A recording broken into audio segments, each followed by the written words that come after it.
Okay, kwaniriza webale nnyo webalire ddala tulaba gy'osinza okuba nga totulaba nze Jamaalu ow'Enakaseke. Webale kundaba kitalo nnyo ekya Evelyn Love aka Evelyn Lagu yatuvudde ku maaso enkya y'olunaku olwaleero. Ekiro ekikeesezza olunaku lwa Monday kibi nnyo. Abafollowinga channel eno ndowooza tubaddeko naye ku interviews ziringa 2 bw'okebera emabega manyi mukwano gwange bambi we yalwalira ddala byasookera ddala nali omu ku bannamawulire abaasooka ne tugenda ne tumunoonya yampita ng'omuntu ne tunyumyamuko naye emboozi ye yali mpanvu naye ng'ekwasa ennaku yambuulira engeri gye ekintu ekyo gye kyajjamu. Evelyn Lagu yasize omukka gwe ogw'enkomerero ekiro ekikeesezza olunaku olwaleero kibi nnyo. Yali asula wano ewazaana ku Ntebe Road naye oluvannyuma ennyo naye yeefunayo akaffo eyo ku Mityana Road e Bujuuko era nga yeri amaka ge. Evelyn ayina abadde ayingidde emyaka 41 kubanga yazaalibwa mu 1982 January nga 1 myaka 4 abadde amaze okulya ssekukulu eziwererako ddala era nga omukazi munnamasaka e Kalungu. Evelyn abadde munnakatemba abadde muyimbi era nga y'omu ku bayimbi abakyala betusobola okugamba nga tewali ddoboozi limulema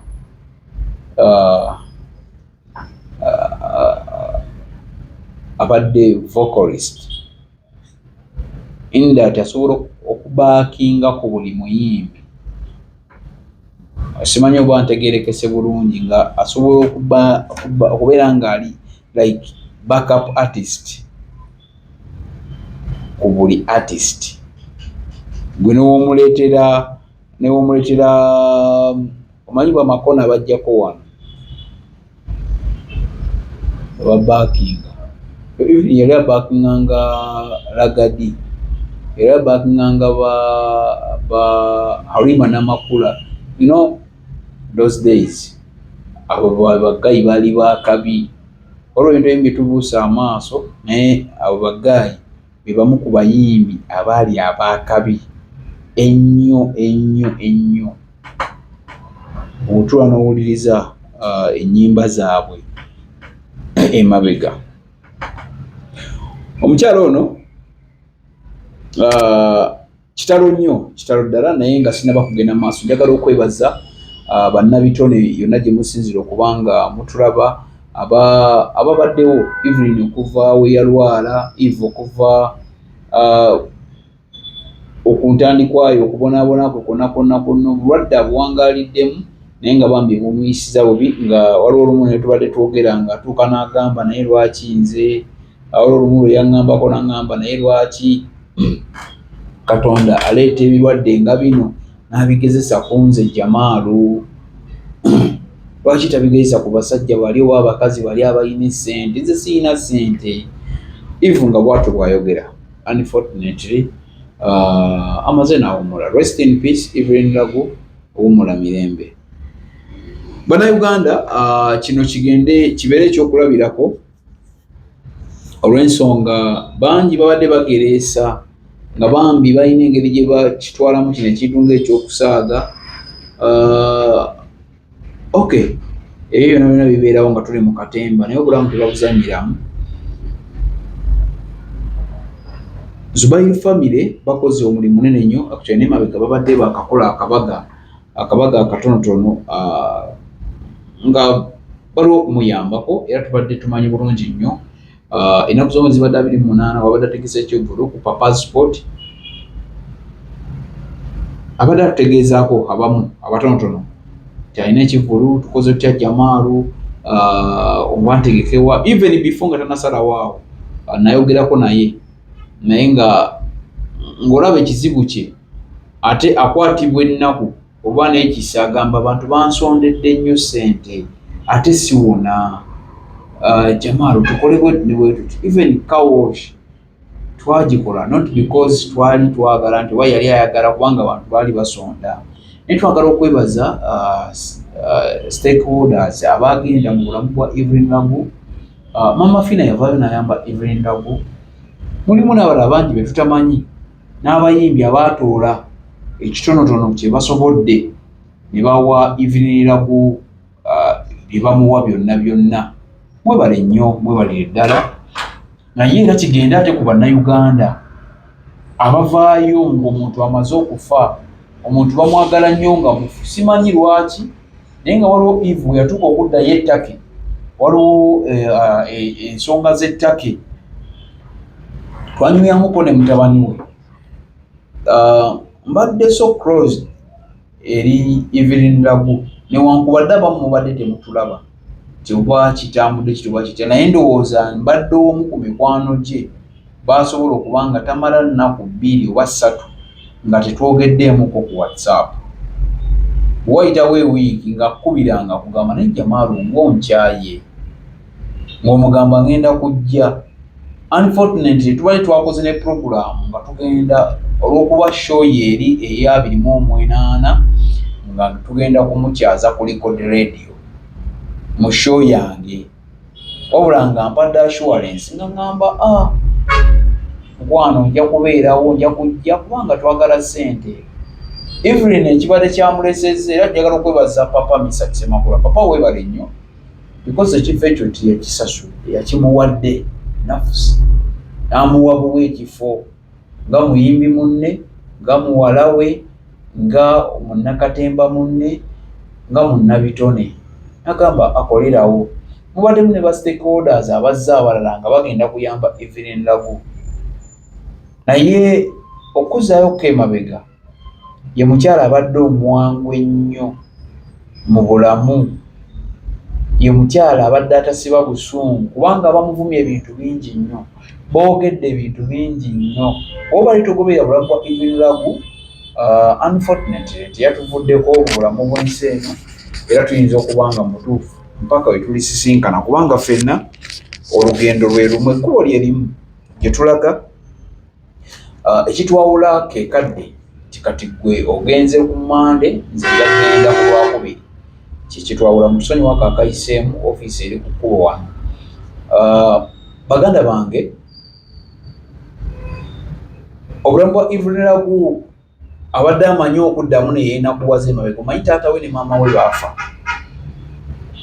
era badde n'omwana omu omulenzi, naye nga amanyi okuddayo emabega ne yeenakuwaza, wabula nga bamuli okumpi. Njagala okwebaza mukulu Bosa owa Zubair family wakika, webale nnyo, webale eddala byobadde okolera Evelyn Lagu kuba kubadde omukumiikumi oba omukwanyaganya ow'ebintu, ow'abantu, ow'embeera ez'enjawulo, naddala ekintu kibanga kigudde ku Evelyn Lagu. Webale nnyo with your team. Thank you so much because you've been there for her, you've given her support, mukoze buli ekisoboka nga Zubair family kubanga mulaze abantu nti embeera yonna yonna gye mwalimu naye mwali wamu, obulwadde tebugenda kubaawula. Webale nnyo, mwebalire ddala ababaddewo. Evelyn Lagu ffe okusinziira gye yatambula n'asomera, mwana wattu nyina kye neekanzeemu wano, waliwo ebimu bye mbadde ntambuza amaaso nti yasomerako ne ku Aga Khan, yasomera Emitiana SS, n'asomera St Peters SS Busuubizi, eyo nga gye yamalira Erevo yagimala dda mu 1996 Eva we yamalira Erevo. Kitegeeza nno bw'obalabalamu emyaka gitambudde era nga mwaddeyo mulaba temulowooza nti abadde wa leero, abadde mukyala ng'akuze. Naye ekisinga okuneewuunyisa, omukyala ono abadde ayagala nnyo ekitone kye era nga respectinga nnyo talenti ye, nga tomala gamufunyiza mu kikonde n'omumanyiira ye ng'akimanyi bulungi ky'ayagala, ng'amanyi nti asobola oyimba, asobola okuzannya emizannyo, asobola okuzannya firimu. Mwebale nnyo. Mukama Katonda akuwummuze emirembe mukwano. Tuvudde ku maaso. Abamu tubale tulina ebintu bingi nnyo bitunyumyako naawe, naye nga tosobola kubeera nga omuntu akikkiriza, kubanga leero lwa Monday, even Lagu lwali lwakuna ndowooza lwe nasemba okwogerako naye ne twogera. Nali ngenda ku show Olwokutaano naye ne njogera naye n'aŋŋamba tukikole next Friday Jamaalo, konze tewali buzibu, kankole ne artwork. Ekibadde kisinga okuŋŋumya ennyo ku Evelyn Lagu, bambi nga mukazi mugumu nnyo, abadde mugumu nnyo era nga tosobola kuwakana.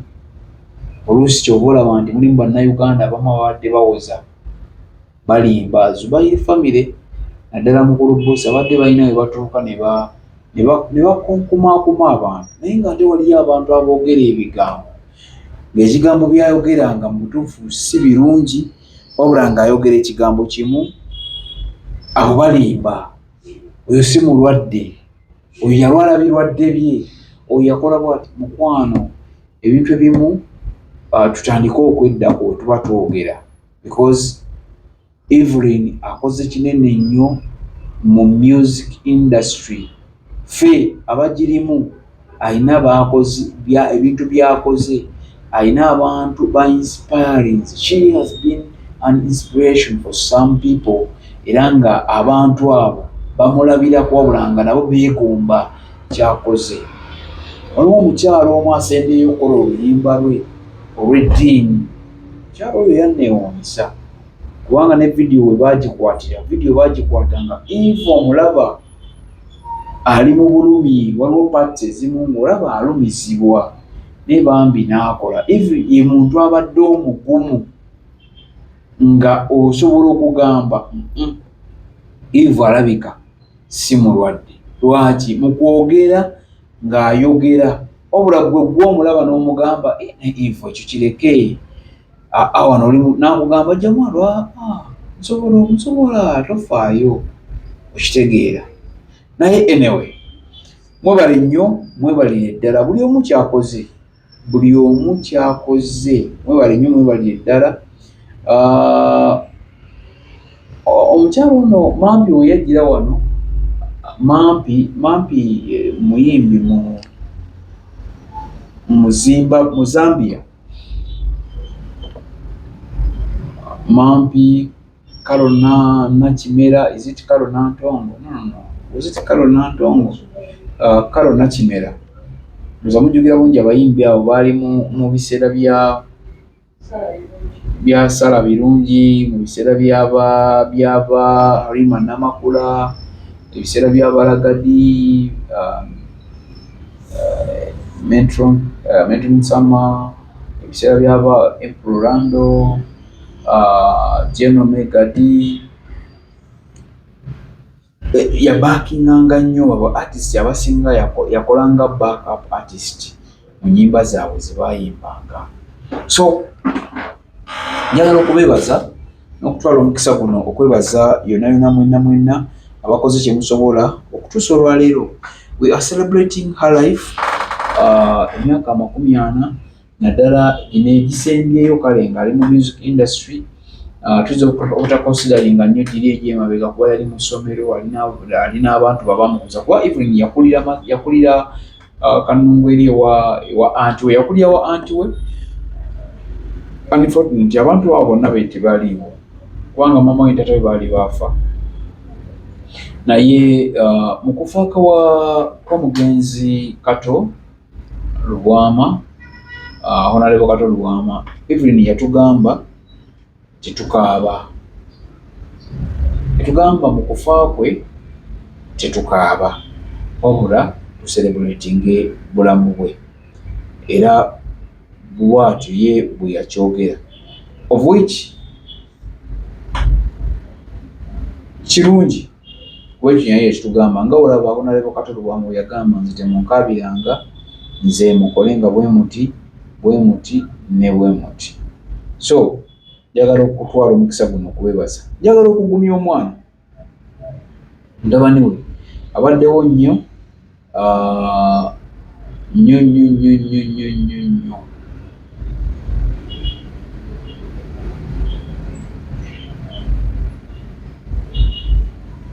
mu bulamu bwa maama we. Bayirawo abaana abo we batyo osanga batono. Njagala kubasomerako ku bintu bya Evelyn wano katini nnyo nga bwe nabagambye wali emabega waliwo bano yembadde mpitaabiramuko. Okusinga njagala twogere ku kintu ky'endongo, obulamu bwe mu bulamu obw'endongo. Lagu yali abaakinga nga vocalist era nga mu abayimbi Kalona Kimera, Halima Namakula, Ragadi, Mampi we Zambia, abo bona yakolako nga backup artist era nga yali associated before okufuuka solo artist. Waliwo oluyimba olwamuleeta baluyita Ogumanga. Alina ennyimba nga Ngukuwadde, mpozi waliwo lwe twamulategeererako ennyo, Sikyatya ne Kasita Bakuleka n'Ogumanga. Ennyimba abadde n'ennyimba nnyingi naye ennyimba zino nnya zibadde ze zisinze omutunda naddala mu bannayuganda. Zimutunze era n'okumutegeera ennyo. Oluyimba nga Ogumanga, oluyimba nga Ngukuwadde, Sikyatya, Kasita Bakuleka ze zimu kuzisinze okumukumya ennyo. Health struggles, engeri gy'ayiseemu gyalwanaganyemu n'ekirwadde. Obulamu bwe bwonna Evelyn Lagu abadde abatolinga n'ekirwadde ky'omutima wamu n'ekyensigo. Obulamu bwe era nga mu 2021 yalowooza okukyusa ensigo ettake. Mu 2021 yalowooza okukyusa ensigo ettake naye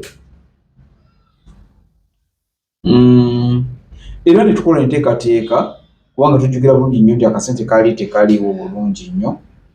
Enteekateeka n'ekolebwa n'agenda naye deterioration ye ey'obulamu yayongera okuba nga eri so complicated.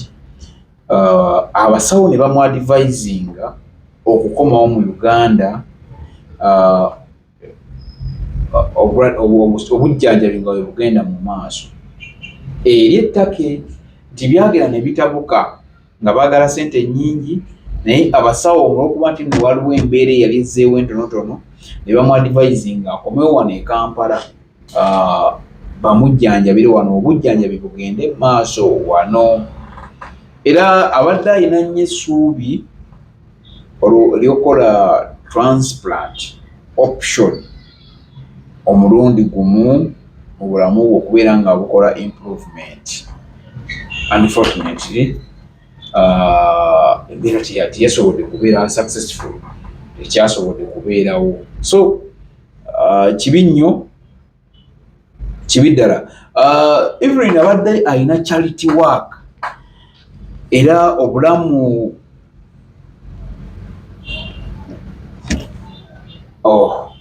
abadde alina charity work obulamu nga tanaba kuva mu bulamu bw'ensi eno.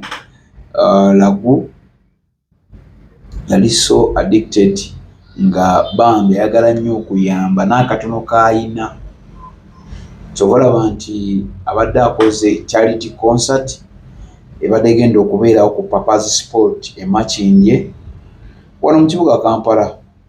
Yafudde lunaku lwa Mande, lwali lwafudde era afudde alina emyaka 41.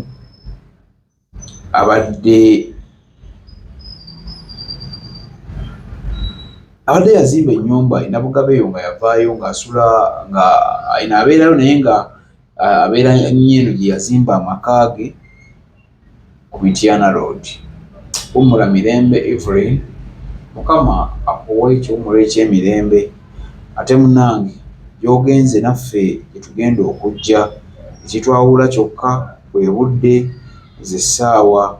Even Lagu nkunyonyoddemu wali ebyokusoma, yagenda yakuzibwa anti we, era anti we mu Mityana district yakuzibwa, wabula okusoma kwe yagenda kwaga Khan Mityana SS Pride SS Mityana, era gye yamalira O level, mpozi A level n'agimalira ku St.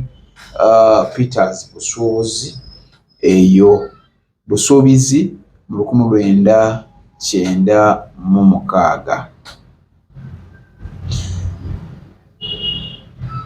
Obulamu bwe, mukyala abadde muzannyi wa firimu, abadde muyimbi, era nga mu music industry ng'alina ebintu eby'amaanyi byakoze.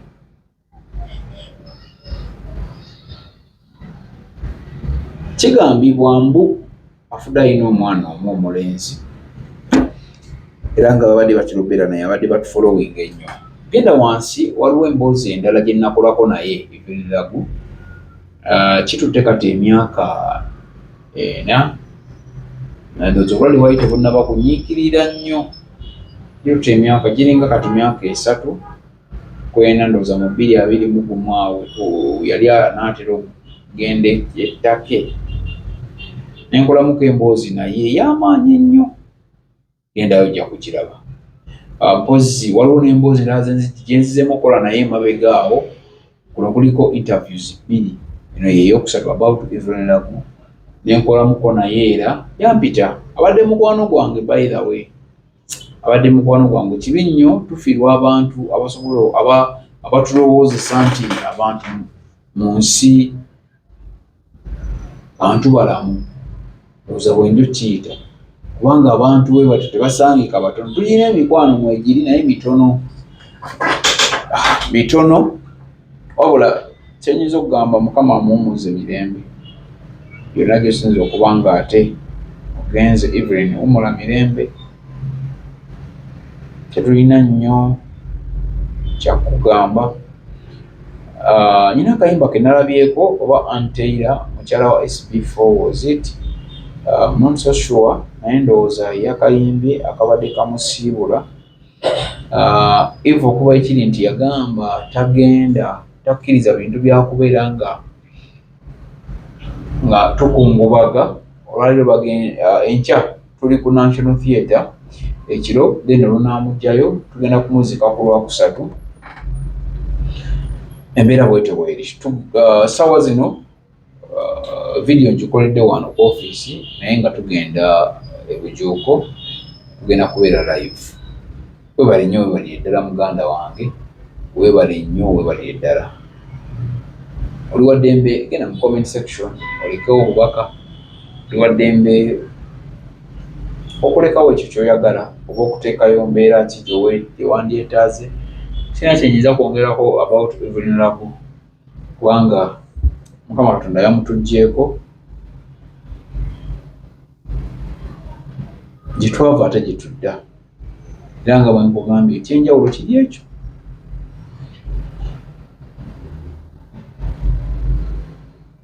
Nze ŋŋenze ddi, naye nga naawe ojja kugenda, nange nja kugenda. Njukira bulungi nnyo, era abantu babadde bangi. Mpozi Evelyn yali akyali wano ku roundabout Wazana. Mulimu abamu abaamukyalira, abantu bangi naddala abali mu music industry, abayimbi, bannakatemba, bambi babadde bangi abamukyalidde. Naye nga nyina ekintu kye nzitukira, Bobi Wine president omulonde yavaayo n'agenda n'akyalirako ku Evelyn. Ekyo no kiraga kikiina kyekiraga nti at least waliwo ekintu ekyenjawulo kye baamulabamu bambi. Ate n'obumu obwo president yagenda Wazana, awo yali akyali Wazana awo, bambi n'amukyalira, n'amuwaayoko ku bintu, n'amugumya, yamuwa obudde ne banyumyamuko, ebbanga eryali litambulira ddala obulungi.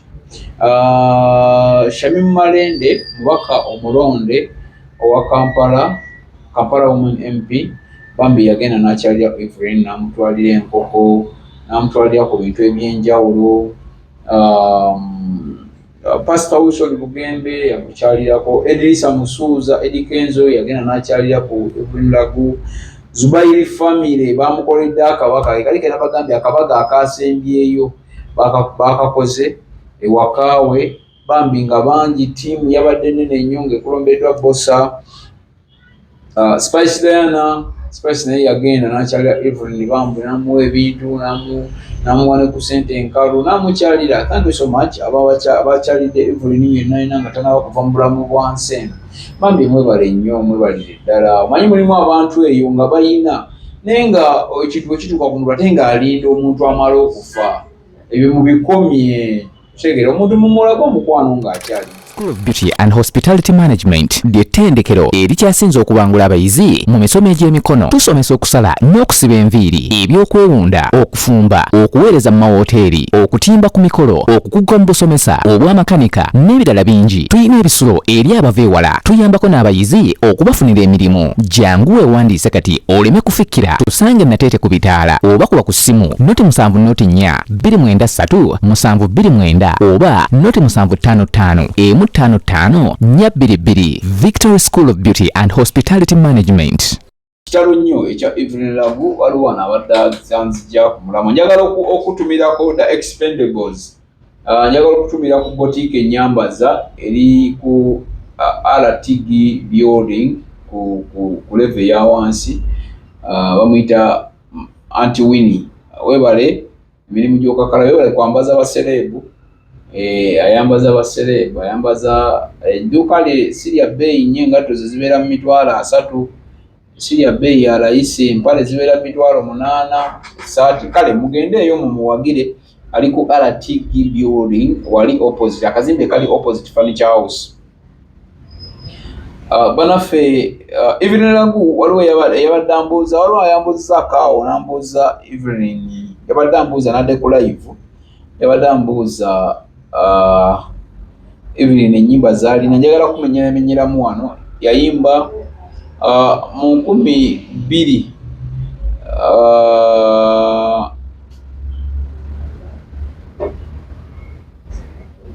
mu 2017 ogumanga, mu 2017 mbuulira akalulu, I love you, ngukuwadde, mbeerawo, kasita bakuleka 2018. Wanjawulo era yamuyimba ku 2017, sikyatya, of course 2020, akalulu, yeah.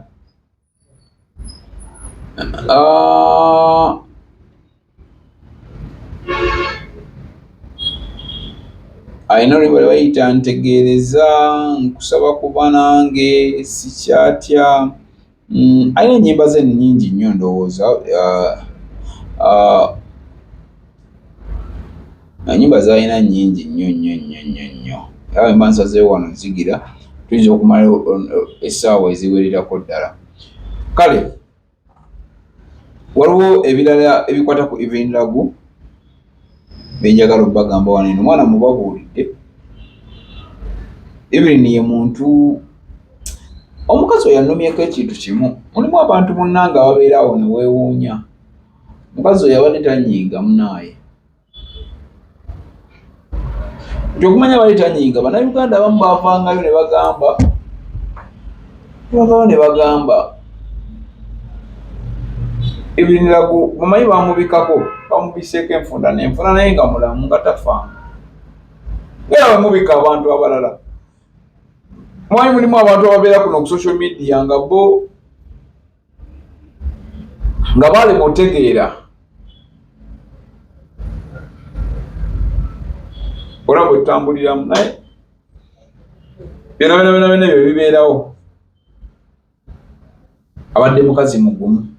Wabula njagala okugumya omwana. Muganda wange weebale nnyo okubeererawo maama wo, kubanga obaddewo ebbanga lyonna obaddewo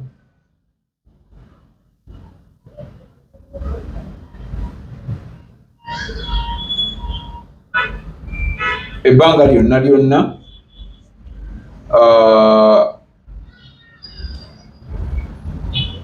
Fred Kasanvu, omwana ono Fred Kasanvu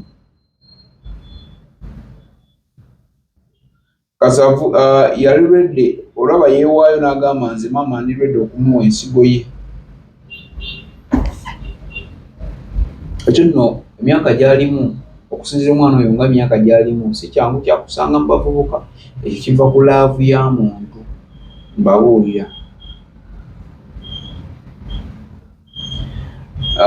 Taata wa Kasanvu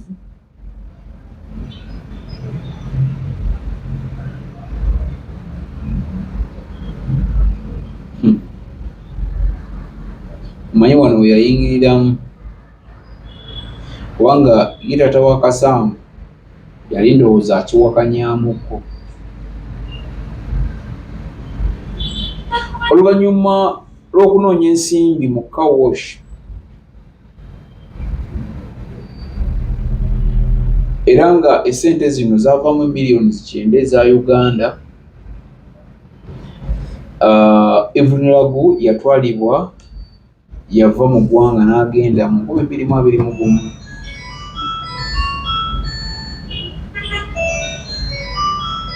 n'agenda batetenkanye obulamu bwate omulundi omulala. Naye nga omwana omulenzi yali lwedde okukyusa ensigo ye bagiggye mu ye bagiteeke mu maama we.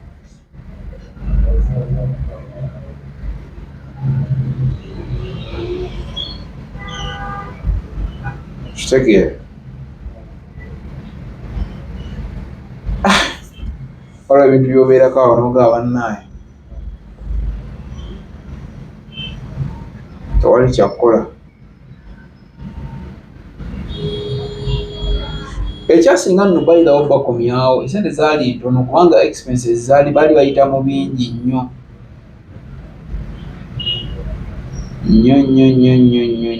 mpaka we yagamba waayi kankomewo, ne badda ne bakomawo e Uganda. Kibi nnyo. Wummula mirembe mukwano gwaffe, wummula mirembe mwannyinaffe, wummula mirembe Eve, wummula mirembe mbadde mweyitiranga Eve, wummula mirembe. Mukama Katonda agumye abafamire ab'emikwano mwenna. Njagala okwebaza bannayuganda, entertainment fraternities yonna gye muli zonna, abambi ba radio personalities, TV personalities, bannamawulire mu biti ebyenjawulo ababaddewo nga musasanya obubaka bwa Lagu yonna gy'abeera, because wonna ekubadde kusonda ssente, okubadde kola charity, kola ki, tubadde at least nga this time around bannamawulire nga bavaayo nga tulina engeri gye tusobola okukwataganamu ne tukwatagana kyekkamu. Wummula mirembe Evelyn, Mukama abagumye. Kyaleese tubadde tusobola kukiggyawo enteekateeka ze. Myaka 10 emabega Mungu aba yakuseetinga nti obeera wakukutuka nga 18 ku makya. So mwezi guno wummula mirembe, omwana tukugumya naye weebale. Njagala okwebaza abantu balinga 2 benjagala okwebaza special thanks. Okusookera ddala omwana omulenzi weebale Kasanvu, ate mpozi omuntu owokubiri gwe nandyebazizza ndowooza ye mwana ye famire ya Zubairi family nga omukumikumi waayo ye Bosa. Muganda wange Bosa weebale nnyo.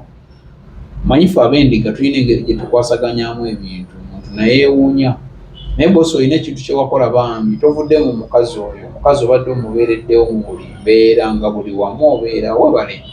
Thank you so much Bosa, okoze ebintu naye weebalire ddala.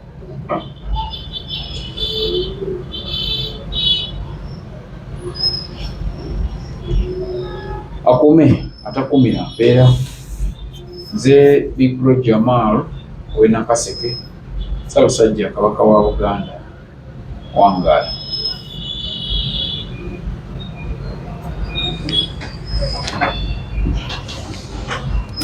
Firi leka nkwanjuli Ham Connect UG ye kampani egenda okufunira omulimu ebweru w'eggwanga. Tulina emirimu egy'abawala n'abalenzi mu mawanga nga Iraq, Saudi Arabia, Iran, Bahrain, Qatar n'amawanga amalala mangi. Wano ku Ham Connect UG tutunda n'okugula emmotoka ssaako ne airport taxi. Gwe omwana ow'obuwala olina passport oba tolina, jangu ku ofiisi zaffe. Ham Connect UG emirimu gy'abalenzi nagyo tugirina nga ba security guards, ba cleaner, ba housekeeper. Gwe ayagala okumanya ebisingawo tusange ku FB Tower Building ewa Bakuli room number C03 oba tukubire ku namba z'essimu zino noti 755936 ne noti 7551559193. Ffe aba Ham Connect UG tutuukiriza ekirooto kyo.